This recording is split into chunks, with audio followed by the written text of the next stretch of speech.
How to fix TikTok flowing to frequently error in 2025. First of all, open the TikTok app on your phone.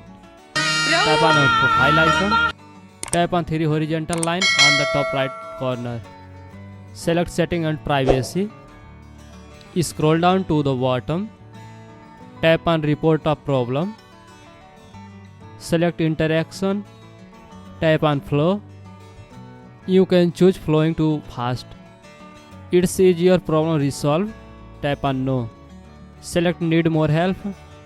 Please select the type of issue you are facing. Select interaction. Type your message. Send the message to TikTok to space this line here and send it to the TikTok, and they will fix this issue within some days. And that's it.